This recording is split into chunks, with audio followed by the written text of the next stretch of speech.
everybody. It is Let's Learn with Sabrina. Yay! I have the back door open and there are middle schoolers screaming and banging signs because that's what tweeners and young teenage boys like to do. So if you hear screaming in the background, that's what it is. Anyway, so as I said last time, I'm just doing this on the watches that I like, not only Seiko, because I like things other than Seiko, and I like really random things, like these watches we're going to look at. We have never seen one in the office. I used to have one when I was a kid, and I sucked at it because I was like 4. And then the battery died, and then it got thrown in a drawer like all watches, and who knows what decade of landfill it is under now. So I don't know. I was just thinking about it and how neat I thought it was. So that's why I decided to do this video on Nelsonic watches. They were they were from obviously the 80s and the 90s. I mean, look at this ad. I wish I converted that before, but I didn't. Sorry, somebody else can and leave a comment. Yay! Anyway, so they were originally based in Queens, and they made the very first game watches.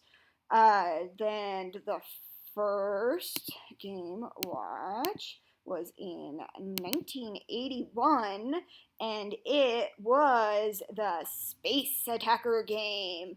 I love how this looks like, a standard like Casio from the time. I think that's really cool, and I'm a big fan of sci-fi stuff, in case you didn't know. So the little UFO is just adorable. I would totally wear this. Now I got a video gameplay off of YouTube, but I just screenshot it because I did. And if you want to hear the sounds, then I am linking to the video in the description, and I'm going to give credit to everybody. So anyway, here is some dude playing Space Attacker. So he's got like a tank, and then UFOs come and are like, "We are from the day the earth stood still. Stop killing each other. Wait, why are you shooting me? Ah!" Yeah, obviously this was made in America. Anyway, so that was 1981. Then at a consumer electronics show, different gaming companies like Nintendo saw that watch and was like, "Ew, that's super cool. Will you make video game watches for us?" And Nelsonic was like, "Okay, cool." So some of the watches that they made were Donkey Kong, which came out in 1994. Then The Legend of Zelda, which came out in 1989.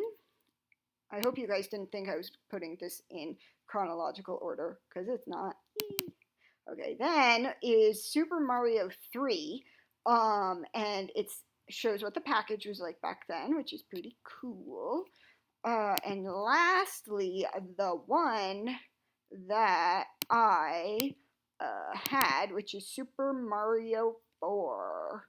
It came out in 1991, and I don't know, let's look at some gameplay. Oh, I forgot to say the other video was done by the user gearslut. And this one is done by Martin Stevenson. So we're gonna watch him play. I always tried to play this as a kid, and now I know why I sucked, because I'd probably suck at it now too. Let's see. So Mario's jumping. Oh, it's Yoshi. I love Yoshi. He's my favorite. I'd only play Yoshi in Mario Kart and Mario Party. Nobody else could, and if they got there before me, I'd be so pissed.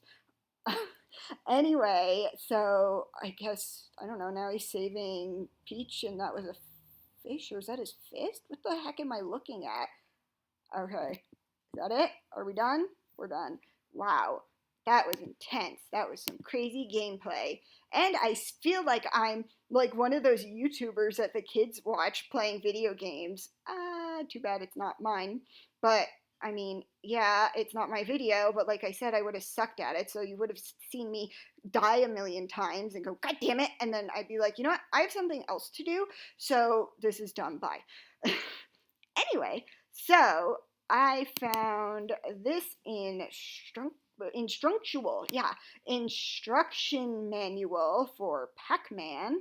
I don't know. It looks like a pain in the butt to set, and I would have made someone else do it for me. Oh wait, I do that now with digital watches. So, I don't know. That's the ad. Let's see. I have my notes on the stuff on my phone, so I'm reading what I'm supposed to be saying. Anyway, so Nelsonic was bought by MZ Berger in 1990. Then they kept producing the Game Watches until about 1997, ending with the groundbreaking games Dinky Dino's Watch and Poochie Watch. It looks like a Tamagotchi ripoff. That's hilarious. I'm surprised I didn't have one because I had a Tamagotchi, a Gigapet, which I found on the playground and no one claimed, or maybe I just took it. I found it and took it and never seen if it was something. I don't know. Whatever. I'm a jerk. And I had a Nano Pet. Oh, and I had that Pikachu one. I was really into electronic stuff when I was a kid. I think that's all I had, but my Tamagotchi was my favorite because it was tiger striped and I was really into tigers then. My Gigapet was a dog and my Nano Pet was a baby. I don't know why I was given a baby, but I was. Maybe because I didn't have one. I don't know. And you guys totally did not want to hear me talk about my childhood toys, but now you did.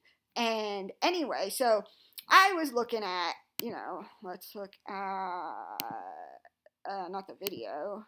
Okay, let's look at this one again. I wonder if the design or the idea or whatever of smartwatches might have come from these silly things because unsurprisingly, when everybody switched to using mobile devices or PDAs or whatever, then they could have games on their thing like Snake on your Nokia. And I don't know, they just became unpopular and now they sell for hundreds of dollars on eBay or something. I don't know. I think that's what it said. I'm sure Poochie, whatever the frig, was probably selling for like $5. Oh, Poochie puppy. Well, anyway, I hope this was okay, and I don't know. I don't know, I did like that. I'm trying to make this in one go rather than stitch it together because I don't like it. And I'm trying to think of an ending because I can't wave bye and then just move on. So I don't know. I'm just gonna say bye. Let me stop this. Bye.